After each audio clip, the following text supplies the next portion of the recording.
धर्मदास जी विष्णु जी के कट्टर उपासक थे। हिंदू धर्म में जन्म होने के नाते अन्य जितनी भी लोक वेद के आधार से क्रियाएं बताई गई थी उन सबको किया करते थे। मथुरा के अंदर पहुंच गए थे क्योंकि उनके गुरु रूपदास जी ने उनको बताया था कि बेटा 68 तीर्थ कर ले, तेरे पास धन बहुत है, क्योंकि वो बहुत बड़े सेठ थे, रईस थे और वैश्य कुल में उनका जन्म था। मथुरा के उस तालाब में जहां भगवान श्री कृष्ण बचपन में रहा करते थे, स्नान किया करते थे, उस तालाब में गुरुजी के बताए अनुसार स्नानार्थ गए थे कि वहां जाने से मोक्ष हो जाएगा। अब धर्मदास जी सुबह सुबह स्नान करके उस तालाब से एक लोटा पानी का भर के और बाहर एक गाय के गोबर और मिट्टी से कुछ स्थान लीप के अपने नित्य नियम कर रहा था। नित्य नियम यानी प्रतिदिन के आध्यात्मिक क्रियाएं। तो परमात्मा कबीर जी एक जिंदा संत के रूप में, जिंदा महात्मा की वेशभूषा में वहां पहुंच गए मथुरा में। अब जब देखा कि एक व्यक्ति हमारी साधना को देख रहा है और वो भी मुसलमान धर्म का, तो धर्मदास जी ने गीता जी का पाठ ऊंचे सुर में बोलना शुरू किया और साथ में उसका अनुवाद भी करने लगे। 7वें अध्याय को पढ़ा, फिर 8वें को लगातार पढ़ दिया कि आज एक अध्याय और सही ताकि इसका कुछ उद्धार हो जाए। अब उसने जब अपनी सारी क्रियाएं कर ली तो परमात्मा निकट आकर बैठ गए धर्मदास जी के। कबीर परमेश्वर जी एक जिंदा महात्मा संत के रूप में वहां उपस्थित, और धर्मदास जी को स्वामी जी कह रहे हैं कि हे स्वामी जी, हे महात्मा जी, मैं बहुत जगह भटक लिया, मैं भले ही सन्यासी बन गया हूं लेकिन मेरी संतुष्टि नहीं किसी से। जो भी प्रश्न मैं करता हूं मेरे प्रश्न का उत्तर किसी के पास नहीं, मेरी शंका का समाधान नहीं हो पा रहा। और आपको मैं देख रहा हूं कि मुझे कुछ आशा की किरण फूटी है, मुझे लगता है कि आपसे मेरा कोई समाधान हो पाएगा। मैं कुछ प्रश्न करना चाहता हूं।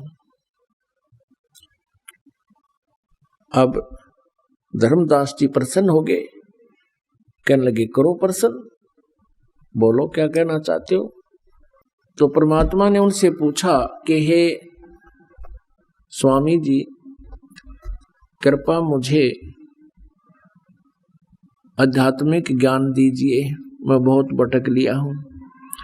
अब धर्मदास जी ने बताया कि मैं राम कृष्ण का जाप जपा करूं और शंकर जी की भी पूजा करता हूं और विष्णु जी मेरा इष्ट रूप में पूज्य है। मैंने रूपदास नाम के एक गुरु जी से उपदेश भी ले रखा है और गीता जी का नित्य पाठ किया करता हूं। जिंदा आप भी ऐसी ही क्रिया करो, आपका कल्याण हो जाएगा। अब परमात्मा ने कहा कि आप भगवान विष्णु, भगवान शंकर जी की पूजा करते हो और आप प्रतिदिन गीता जी का पाठ भी करते हो। धर्मदास जी ने कहा कि बिल्कुल ठीक है, लेकिन आप धर्मदास जी एक बात बताइए। एक समय एक किसान को वृद्ध अवस्था में एक पुत्र प्राप्ति हुई और किसान ने सोचा कि ये पुत्र जब तक युवा होगा हो सकता है मेरी मृत्यु हो जाए। और उसने क्या सोचा कि मैं अपना खेती का अनुभव लिख देता हूं। उसने प्रत्येक क्रॉप का, प्रत्येक फसल का समय, उसमें प्रत्येक एकड़ में कितना बीज और किस समय सिंचाई, कितना खाद डालना चाहिए, कौन से मौसम में, कौन से मास में उसकी बिजाई होनी चाहिए, वो सारा कुछ लिख दिया। और अपने पुत्र से कहा कि बेटा, हो सकता है मेरी कभी मृत्यु हो जाए, मैं बहुत वृद्ध हो गया हूं, मेरी मृत्यु के उपरांत आप इस व्यवसाय को, खेती को संभालना, और मैंने अपना अनुभव इस बही में लिख दिया है। पैड में, आप इसको पढ़कर इसके अनुसार करना, ठीक है। अब परमात्मा ने कहा कि धर्मदास, अब वो पुत्र जो है किसान का, उस अपने पिता के अनुभव को प्रतिनित्य नियम की तरह पढ़ने लग गया। वो पढ़ तो रहा है प्रतिदिन पिता के अनुभव को, और बीज रहा है बाजरा बोने के दिना मत गेहूं बोया है, या गेहूं के स्थान पर और कुछ बो रहा, गवार बो लिया, तो क्या वो अच्छा किसान है? क्या वो धनी हो जाएगा? तो धर्मदास जी कहता है ना, वो तो भूखा मरेगा, उसका तो वो तो कति कंगाल हो जाएगा।